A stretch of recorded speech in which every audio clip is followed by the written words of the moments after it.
دربار مصطفیٰ کی حاصل ہو جب حضوری، پیش نظر ہو جس دم وہ بارگاہ نوری۔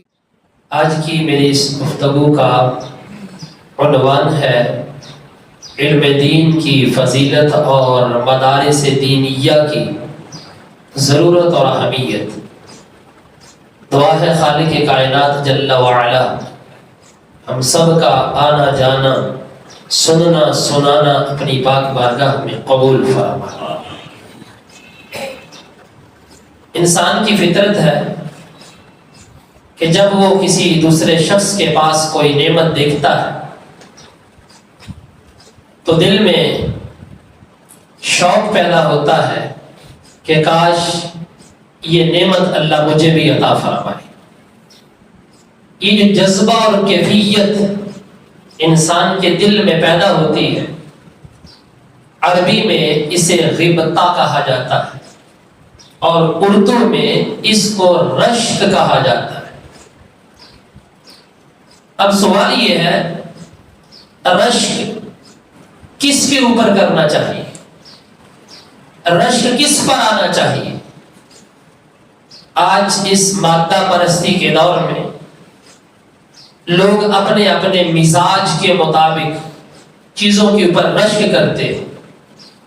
کبھی رشک کرنا باعث ثواب ہے اور کبھی رشک کرنا گناہ بھی ہو سکتا ہے۔ باعث ثواب جیسے آپ کسی شخص کو دیکھتے ہیں کہ وہ اللہ کے راستے میں خوب خرچ کر رہا ہے، لوگوں کی مدد کر رہا ہے، رفاہ عامہ کے کاموں میں بڑھ چڑھ کر حصہ لیتا، آپ کو رشک آ رہا ہے کہ میرے اندر استطاعت ہوتی، ہمت ہوتی، میں بھی یہ کام کرتا۔ یہ رشک اچھا رشک ہے، اس کے اوپر بندے کو ثواب کی امید بھی ہو سکتی۔ اور ایک رشک برا بھی ہے۔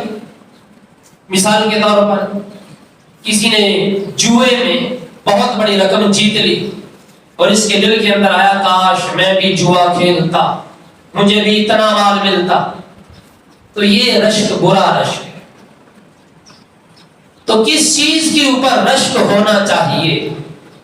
نبی محترم صلی اللہ علیہ وآلہ وسلم کی مبارک زبان سے سنتے، صاحب نعلین و وساطہ سیدنا عبداللہ بن مسعود رضی اللہ تعالی عنہ سے مروی ہے، آپ فرماتے ہیں رسول اللہ صلی اللہ علیہ وسلم نے فرمایا قابل رشک دو ہی آدمی، یہ منحصر فرمایا، دو ہی آدمی ایسے ہیں جن کے اوپر رشک کیا جا سکتا۔ ایک وہ آدمی آتاہ اللہ مالا فسلط علی حلقتہ فی الحق، جس کو اللہ نے مال عطا فرمایا تو اس مال کو راہ حق میں خرچ کر رہا ہے، ایک اس بندے کے اوپر رشک کیا جا سکتا۔ دوسرا فرمایا رجل آتاہ اللہ الحکمۃ فہو یقضی بها ویعلمها، ایسا شخص جسے اللہ تعالی نے حکمت یعنی علم دین سے نوازا، فہو یقضی بها ویعلمها، وہ اس کے مطابق عمل بھی کرتا ہے، اس کو سکھاتا بھی ہے اور اس کو دوسروں تک پہنچانے کی ہر طرح کی ممکن کوشش بھی کرتا ہے۔ فرمایا یہ بندہ قابل رشک ہے، اس کے اوپر رشک کرنا چاہیے۔ تو دوستو یہ قابل رشک دو آدمی ہی کہے گئے، اس کی کیا وجہ ہے؟ محدثین نے اس حدیث کو نقل کرنے کے بعد لکھا دراصل بات یہ ہے انما حدث عن الغبطۃ فی ہاتین الخصلتین، ان دو خصلتوں کے اوپر رشک کرنے کو کہا گیا، اور یہ دو خصلتیں ایسی ہیں جن کے اوپر رشک کیا جا سکتا ہے۔ میں اس کی وجہ یہ ہے کہ یہ دونوں خصلتیں انبیاء کی سنتیں ہیں۔ انبیاء راہ حق میں مال خرچ کیا کرتے، اور انبیاء ہی وہ تھے جو لوگوں کو علم سکھاتے بھی تھے اور خود علم کے اوپر عمل بھی کیا کرتے تھے۔ اس وجہ سے کہا گیا یہ دو ہی آدمی ایسے ہیں جن کے اوپر رشک کیا جا سکتا ہے۔ موجودہ دور میں بیشتر مسلمان دین اور دینی مدارس کی ضرورت و اہمیت سے ناواقف ہیں۔ حالانکہ عالمی سازشوں کے باوجود آج بھی امت کے اندر جو تھوڑا بہت دینی شعور موجود ہے، تو میں یہ کہنے میں حق باجانب ہوں کہ یہ مدارس دینیہ کی برکت سے۔ اگر آج لوگوں کو پتہ ہے تھوڑا بہت کہ حلال کسے کہتے ہیں، حرام کسے کہتے ہیں، پاکی اور پلیتی کا فرق معلوم ہے، تو یہ جو کچھ بھی ہے تو یہ مدارس دینیہ کی برکت سے، کہ یہاں پر دین پڑھایا جاتا ہے اور یہ اسلام کا قلعہ ہے، اور یہیں سے دین کی ضیاء پھوٹتی ہے اور یہیں سے علمی شعور بیدار ہوتا ہے۔ یاد رکھیے کہ علم کے اندر ترقی کے واسطے دعا مانگنا یہ میرے اور آپ کے آقا صلی اللہ علیہ وسلم کی سنت ہے۔ نبی پاک صلی اللہ علیہ وآلہ وسلم وہ ہستی ہیں کہ اس مخلوق کے اندر اللہ نے سب سے زیادہ علم اپنے محبوب کو عطا فرمایا۔ کتنا علم عطا فرمایا اس کی کوئی حد نہیں۔ اتنا علم عطا فرمایا، اتنا علم عطا فرمایا کہ دینے والا جانتا ہے یا جس کے سینے میں یہ علم سمویا ہے وہی جانتا ہے۔ کوئی کنارہ حضور کے علم کا نظر نہیں آتا۔ رسول اللہ صلی اللہ علیہ وسلم کو باوجود یہ کہ اتنا علم دے دیا گیا اور قرآن کے اندر فرما کر کے مہر ثبت فرما دی، وَعَلَّمَكَ مَا لَمْ تَكُنْ تَعْلَمْ، پیارے محبوب تیرے رب نے تجھے وہ کچھ سکھا دیا ہے جو تو نہیں جانتا۔ وَكَانَ فَضْلُ اللَّهِ عَلَيْكَ عَظِيمًا، اور تیرے اوپر اللہ کا بہت بڑا فضل ہے۔ تو دوستو باوجود یہ کہ اتنا علم، پھر بھی اللہ نے اپنے محبوب سے ارشاد فرمایا، قل، پیارے محبوب میری بارگاہ میں رب زدنی علما کہا کر کہ اے میرے رب میرے علم میں اضافہ فرما۔ اور پیارے آقا صلی اللہ علیہ وآلہ وسلم نے اپنے علم میں اضافے کی دعا بھی مانگی، اور پھر رسول اللہ صلی اللہ علیہ وسلم نے علم کے اضافے کی دعا دوسروں کو بھی عطا فرمائی۔ بہت سارے موقع ہیں، نبی پاک علیہ الصلوۃ والسلام کے چچا کے بیٹے ہیں حضرت عبداللہ بن عباس بن عبد المطلب، یہ عباس حضور کے چچا کا نام ہے، ان کے بیٹے ہیں عبداللہ۔ ان کو نبی پاک علیہ الصلوۃ والسلام کے ساتھ دوہری نسبت حاصل ہے، ایک تو حضور کے چچا کے بیٹے اور دوسرا آپ کی جو والدہ تھی حضرت ام فضل لبابہ بنت حارث، یہ نبی پاک علیہ الصلوۃ والسلام کی زوجہ حضرت میمونہ رضی اللہ تعالی عنہا کی بہن تھی۔ تو یہ حضرت عبداللہ بن عباس رضی اللہ عنہ اپنی خالہ حضرت میمونہ رضی اللہ تعالی عنہا کے گھر میں کبھی رات بھی بسر کیا کرتے، اپنی خالہ کے گھر آ جاتے۔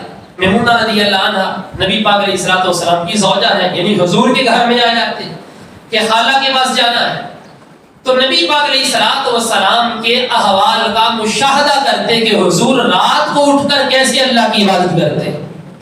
نبی پاک علیہ الصلوۃ والتسلیم بخاری شریف کے اندر یہ روایت موجود ہے کہ بیت الخلاء میں رات کو اٹھ کر تشریف لے گئے، جس وقت باہر تشریف لائے تو وضو کے لیے پانی کا اہتمام حضرت عبداللہ بن عباس رضی اللہ عنہ نے کر دیا تھا۔ حضور بہت خوش ہوئے، فرمایا من وضع ھذا، کس نے یہ پانی لا کے رکھا ہے وضو کے لیے؟ بتایا گیا کہ حضور یہ عبداللہ ابن عباس ہے، اس نے وضو کا پانی رکھا ہے۔ میرے سرکار بہت خوش ہوئے۔ آپ کو پتا ہونا چاہیے بندہ کسی کے لیے جب دعا کرتا ہے نا تو وہی دعا کرتا ہے جو اس کو پسند ہو۔ نبی پاک علیہ الصلوۃ والسلام نے عبداللہ بن عباس کو جو دعا دی وہ کیا دعا تھی؟ رب کی بارگاہ میں عرض کی اللہم فقہہ فی الدین، اے اللہ اس کو دین کے اندر فقاہت عطا فرما، دین کی سمجھ بوجھ عطا فرما۔ اور پھر دیکھیے دوسری روایت کے اندر یہ لفظ ہے اللہم فقہہ فی الدین، وعلمہ التاویل، اے اللہ دین کی فقاہت بھی عطا فرما اور قرآن مجید کی تفسیر کا علم بھی عطا فرما۔ یہی وجہ ہے کہ عبداللہ بن عباس رضی اللہ تعالی عنہما اس دھرتی پر سب سے بڑے عالم مشہور ہوئے۔ حبر هذه الامہ، اس امت کا سب سے بڑا عالم عبداللہ بن عباس رضی اللہ عنہ کو کہا گیا۔ اور علامہ سیوطی نے تو یہاں تک لکھا ہے کہ عبداللہ بن عباس رضی اللہ عنہ کہتے ہیں کہ حضور نے جو مجھے دعا دی اس کی برکت یوں ظاہر ہوئی کہ لو ضاع لی عقال بعیر لوجدته فی کتاب اللہ، اگر مدینہ پاک کے کسی جنگل کے اندر میری رسی بھی گم ہوتی ہے تو میں قرآن کے ذریعے سے اس کو تلاش کر لیتا۔ یہ علم کی لیاقت تھی ان کے پاس اور یہ صلاحیت تھی۔ اور پھر حضرت عمر فاروق رضی اللہ تعالی عنہ کا جس وقت دور خلافت آیا اس وقت یہ جوان حضرت عبداللہ بن عباس رضی اللہ تعالی عنہ اور حضرت فاروق اعظم رضی اللہ عنہ جلیل القدر صحابہ تھے، باوجود یہ کہ ان کی عمر کم تھی دوسرے صحابہ سے، جس وقت کوئی مشورہ کوئی فیصلہ کرنا ہوتا تو عبداللہ بن عباس کو اپنے قریب بٹھاتے۔ لوگ کہتے کہ اس جوان کو بٹھانے کی حکمت کیا ہے؟ نبی پاک صلی اللہ علیہ وآلہ وسلم کے پیارے صحابی حضرت فاروق اعظم رضی اللہ تعالی عنہ آپ فرماتے دراصل بات یہ ہے ذاک فتى الكهول ان له لسانا سؤولا وقلبا عقولا، یہ ہے جوان لیکن اس کے پاس مہارت گھوڑوں جیسی ہے، تجربہ اس کا گھوڑوں جیسا ہے۔ کیوں؟ اس لیے کہ اللہ تعالیٰ نے اسے علمی سوالات کرنے والی فصیح زبان بھی عطا فرمائی ہے اور باشعور دل بھی عطا فرمایا۔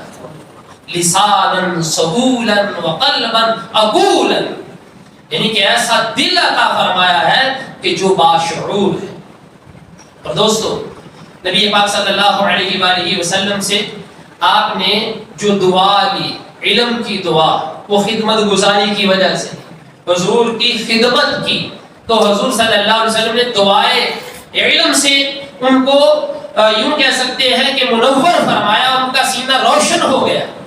اور رسول اللہ صلی اللہ علیہ وسلم کا ایک اور بھی موقع آتا ہے کہ جس وقت نبی پاک صلی اللہ علیہ وسلم کی عبداللہ بن عباس تعظیم کرتے، حضور خوش ہوتے ہیں، ادب کا مظاہرہ کرتے ہیں، حضور اس وقت بھی ان کو علم کی دعا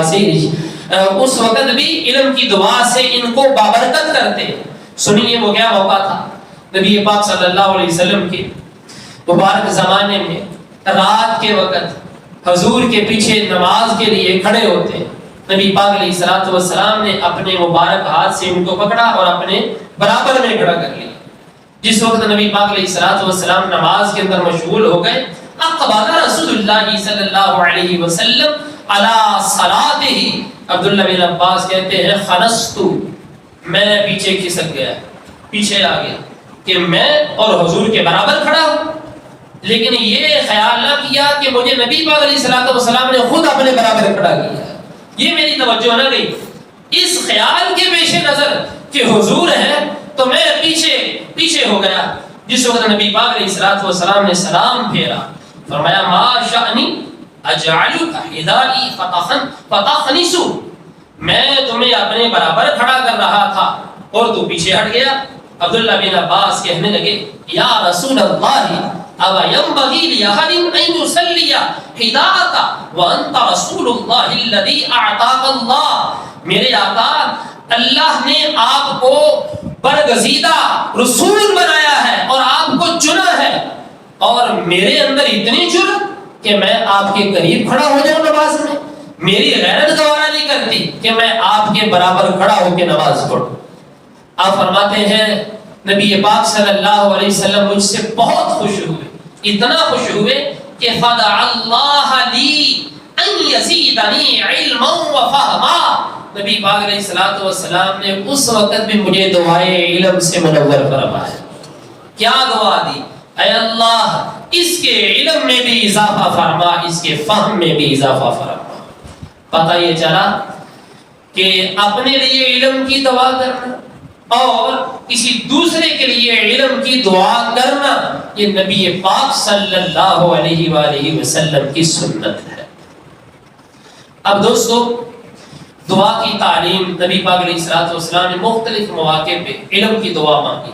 جس طرح حضرت ام سلمہ رضی اللہ تعالی عنہا آپ فرماتی، مجموع الزوائد میں بھی یہ حدیث ہے، سنن ابن ماجہ میں بھی، کہ رسول اللہ صلی اللہ علیہ وآلہ وسلم نماز فجر کے بعد یوں دعا کرتے، اللہم انی اسألک علما نافعا، اے اللہ میں تجھ سے علم نافع کا سوال کرتا ہوں، ورزقا طیبا، اور پاکیزہ حلال رزق کا سوال کرتا ہوں، وعملا متقبلا، اور مقبول عمل کا سوال کرتا ہوں. یعنی کہ اس دعا میں بھی نبی پاک علیہ الصلوۃ والسلام نے علم نافع کو مانگا. پتہ چلا کہ علم کی دعا مانگنی چاہیے. نبی پاک علیہ الصلوۃ والسلام نے دعا مانگی. اب یہاں پر علم نافع، دوستو دینی مدارس کے اندر جو علم پڑھایا جاتا ہے وہ علم کیسا ہے؟ یہ قرآن اور حدیث کا علم ہے، تصوف کا علم ہے، فقہ ہے، اصول فقہ ہے کہ ہماری فقہ کیا کہتی ہے. دین کے اندر کوئی نیا مسئلہ کھڑا ہو جاتا ہے تو اس کا حل کیا ہے، یہ سارے جزیات مدارس دینیہ کے اندر باقاعدہ ایک نصاب ہے جس کے تحت پڑھایا جاتا ہے. اور پھر یہ 8 سال کے بعد کہیں جا کر کے وہاں سے عالم دین بنتے ہیں، اور پھر ان کو باقاعدہ ایک سند سے بھی نوازا جاتا ہے. اور وہ جو سند ہوتی ہے باقاعدہ الشہادۃ العالمیہ، ایم عربی اور ایم اسلامیات کی سند ہوتی ہے.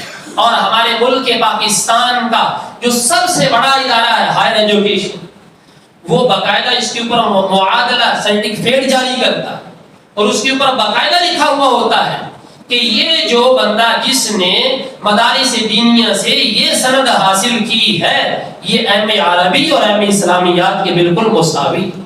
اور پھر اس سند کے اوپر لوگ ایم فل بھی کرتے ہیں، پی ایچ ڈی بھی کرتے ہیں، اور باقاعدہ قومی اداروں کے اندر لیکچرار بھی بھرتی ہوتے ہیں. اور اس کے علاوہ بھی جہاں جہاں دینی ضروریات ہوتی ہیں اپنی خدمات سر انجام دیتے ہیں. یہ اس ڈگری کی ویلیو جو میں نے آپ کے سامنے بیان کی. لیکن اس سے پہلے آئیے، جس وقت ہم کسی کو کہتے ہیں کہ آپ اپنا بچہ، بہن ہے، بھائی ہے، بیٹا ہے، بیٹی ہے، اس کو مدارس دینیہ کے اندر داخل کروائیں، تو اس وقت شیطان ذہن کے اندر ایک سوال داخل کرتا ہے کہ اگر یہ عالم دین بنے گا تو اس کا مستقبل کیا ہے، یہ کھائے گا کہاں سے، اس کی رزق روزی کا بندوبست کون کرے گا. یہ جو سوچ شیطان ہمارے ذہنوں کے اندر ڈالتا ہے دوستو، یہ نئی سوچ نہیں ہے، یہ پرانی سوچ ہے.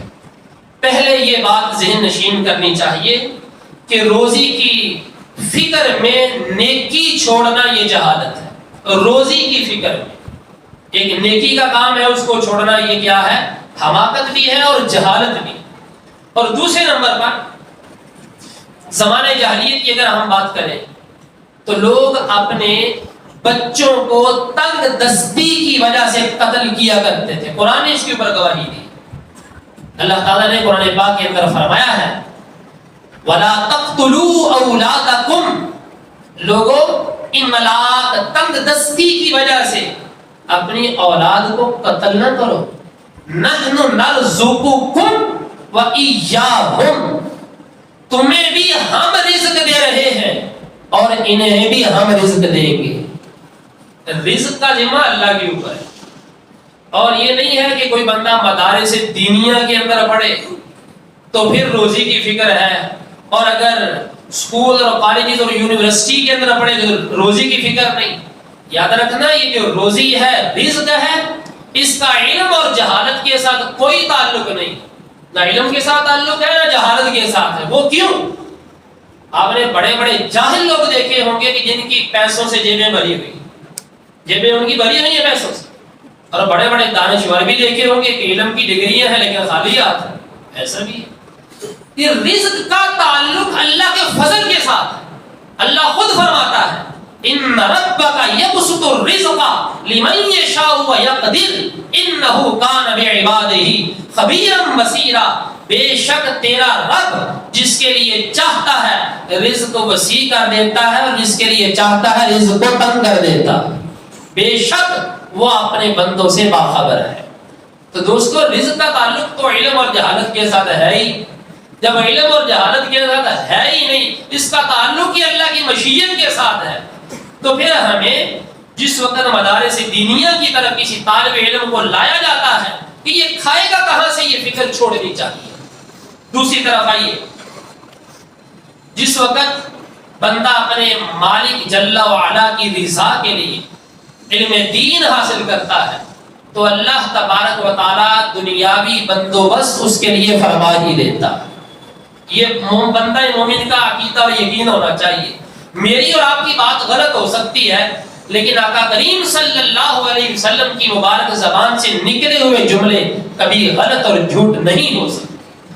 پیارے نبی صلی اللہ علیہ وسلم کا فرمان مسند امام اعظم کے اندر بھی کتاب العلم میں موجود، اور تاریخ بغداد امام خطیب تبریزی رحمۃ اللہ تعالی علیہ کی کتاب کے اندر بھی موجود، اس کے علاوہ التدوین فی اخبار قزوین للرافعی اس کے اندر بھی موجود، اور یہ فرمان سیدنا انس بن مالک رضی اللہ عنہ سے مروی ہے۔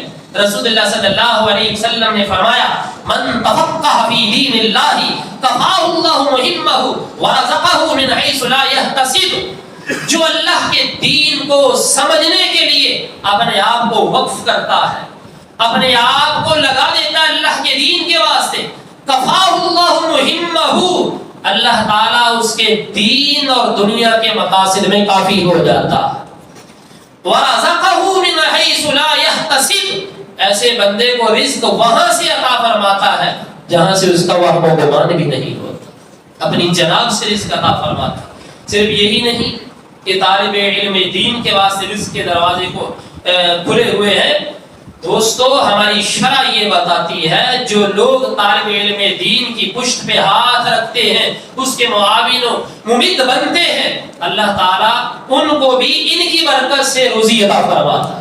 اور رسول اللہ صلی اللہ علیہ وسلم کا فرمان جو جامع الترمذی کے اندر موجود ہے اور اس کے علاوہ دیگر کتب احادیث کے اندر بھی موجود ہے کہ جس وقت ایک شخص نے آ کر کے اپنے اس چھوٹے بھائی کا شکوہ کیا، جس نے یہ کہا تھا کہ دیکھیے کہ حضور یہ میرا چھوٹا بھائی ہے اور یہ آپ کے پاس بیٹھا رہتا ہے اور آپ کی باتیں سنتا رہتا ہے اور آپ کے پاس بیٹھ کر کے سارا دن ایسے ہی آپ کی باتوں کو محفوظ کرتا ہے، اسے بھی ذرا کہیے کہ باہر بازار میں نکلے اور میرے ساتھ ہاتھ بٹائے، قبیلہ کنبہ بڑا ہے، تاکہ بچوں کی جو رزق روزی ہے اس کے اندر کشادگی پیدا ہو۔ رسول اللہ صلی اللہ علیہ وسلم نے اس بڑے بھائی کی تربیت کس انداز سے کی ہے، رہتی دنیا تک کے لوگوں کے واسطے بہت بڑا پیغام رسول اللہ صلی اللہ علیہ وسلم کی اس جملے کے اندر موجود ہے۔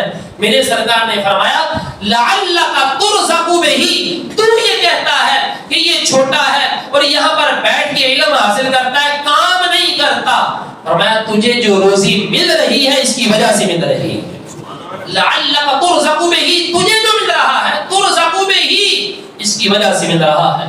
دوستو یہی وہ حقیقت ہے جو ہماری آنکھوں سے پوشیدہ ہے۔ اور لوگوں کا ایک اور بھی سوال ہے کہ یہ جو عالم دین جس وقت بندہ بن جاتا ہے تو یہ انتہا پسند ہو جاتے ہیں، یہ ملا حضرت انتہا پسند ہو جاتے ہیں، یہ لوگوں کا اڑایا ہوا شوشہ ہے۔ وہ جو لبرل قسم کے لوگ ہیں جو دین سے اپنے آپ کو دور رکھنا چاہتے ہیں اور دین کو پروموٹ نہیں کرنا چاہتے، یہ ان لوگوں کا چھوڑا ہوا ہوا ہے جو لوگوں کو بتاتے ہیں کہ یہ ملا حضرات انتہا پسند ہے۔ میں کہتا ہوں یہ سوشل میڈیا کا دور ہے، ویب سائٹ کے اوپر آپ تنظیم المدارس کا نصاب چیک کریں اور دیگر جتنے بھی بورڈز بنے ہوئے ہیں، جس طرح وفاق المدارس ہے، کنز المدارس ہے، وفاق المدارس الرضویہ ہے، سلفیہ ہے، یا اس کے علاوہ جتنے بھی بورڈز بنے ہوئے ہیں تمام کی کتابیں نیٹ کے اوپر موجود ہیں۔ آپ دیکھیے کون سی کتاب ایسی ہے جس کے اندر آپ کو یہ بتایا جاتا ہو کہ یہ ملا انتہا پسند بنے گا، اسی کتاب کے اندر کچھ نہیں پڑھایا جاتا، یہ لوگوں نے ایسے ہی شوشہ چھوڑ دیا ہے۔ اور پھر دوسری ایک اور بات بھی ہے کہ اگر عالم دین بن گیا تو معاشرے کے اندر اس کی عزت کہاں ہوگی؟ میں کہتا ہوں یہ جو جملہ ہے کہ معاشرے کے اندر اس کی عزت کہاں ہوگی، اس کی عزت وہاں ہوگی جو عزت دار ہے. عزت دار ہی اس کی عزت کرے. جس کی عزت نہیں ہے وہ اس کی عزت نہیں کر سکتا. اس کی وجہ کیا ہے؟ اس کی ایک مین وجہ ہے. سن لیجیے, یہ تربیت ہم خود کرتے ہیں اپنی اولادوں کی. ہم گھر کے اندر بیٹھے ہیں نا, تو مسجد کے مولوی کی بات آئے تو ہم جو ہے وہ بازاری لہجے میں اس کے متعلق گفتگو کرتے ہیں. اور مولوی کتنے ہیں بھائی؟ مولوی نے کیا کیا ہو, قاری نے کیا کیا ہو. جس وقت ہم اپنی اولاد کے سامنے بے توقیری کے لفظ اپنے امام کے بارے میں بولیں گے تو وہ جو ہمارے سامنے بیٹھا ہوا ہمارا ہی پتر ہے, ہمارا ہی بیٹا ہے, ہماری ہی بہن ہے, ہماری ہی بیٹی ہے, اس کے دل کے اندر کتنی توقیر پیدا ہو. قاری صاحب کہیں, حافظ صاحب کہیں, کہیں علامہ صاحب کہیں, جو بھی آپ کے پاس توقیر کے لفظ ہیں وہ بولیں تاکہ سامنے والے کے دل کے اندر بھی اس کی توقیر پیدا ہو. اور جو واقعی دینی شعور رکھتے ہیں وہ ادب سے گفتگو کرتے ہیں. اور رسول اللہ صلی اللہ علیہ وسلم کا ایک فرمان سن لیجیے. سرکار صلی اللہ علیہ وسلم نے فرمایا لیس منا من لم یجل کبیرنا ویرحم صغیرنا ویعرف لعالمنا حقہ. فرمایا وہ بندہ ہمارے راستے پہ نہیں ہے جو ہمارے بڑوں کا ادب نہ کرے, چھوٹوں پر شفقت نہ کرے اور ہمارے علماء کا حق نہ سمجھے. ہمارے علماء کا حق نہ سمجھے وہ بندہ ہمارے راستے پہ نہیں. ہمارے ملک پاکستان کی ایک معروف شخصیت گزری ہے, اشفاق احمد مرحوم. انہوں نے اپنی زندگی میں ایک جملہ بولا تھا, وہ جملہ میں یہاں پر کوٹ کرنا چاہوں گا.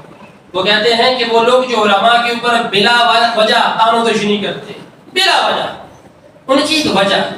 وہ کہتے ہیں کہ کچھ لوگ اسلام کو گالی دینا چاہتے ہیں, اسلام کو, لیکن عوامی دباؤ کی وجہ سے یا کسی اور وجہ سے اسلام کو گالی نہیں دے پاتے, وہ علماء کو برا بھلا کہنا شروع ہو جاتے ہیں. یہ وجہ ہوتی ہے. حقیقت یہ کہ وہ اسلام کو کہنا چاہتے ہیں کہ اسلام برا ہے لیکن کہہ نہیں سکتے لوگوں کے سامنے, اس وجہ سے وہ مولویوں کو برا بھلا کہتے ہیں, علماء کے اوپر کیچڑ اچھالتے ہیں. بہرحال دوستو, یہ جو علم دین ہے اس کی آپ یوں کہہ لیجئے کہ علم دین کا اللہ تبارک و تعالی نے شرع کے اندر جو وقار رکھا ہے, عزت رکھی ہے, وہ اپنی. تو لہذا علم دین کی طرف آئیے, کسی طرح بھی آپ علم دین کو سیکھ سکتے ہیں. رسول اللہ صلی اللہ علیہ وسلم کا ایک چھوٹا سا فرمان ہے. سرکار فرماتے ہیں من غدا الى المسجد لا يريد الا ليتعلم خيرا او يعلمه خيرا كان له اجر معتمر تام العمر. جو بندہ صبح صبح اپنے گھر سے اٹھا اور مسجد اس غرض سے جا رہا ہے کہ وہاں جا کے کچھ سیکھوں گا, سرکار فرماتے ہیں کان له اجر معتمر تام العمر, اس بندے کو پورا عمرہ کرنے کا ثواب دیا جائے, پورا عمرہ کرنے کا ثواب.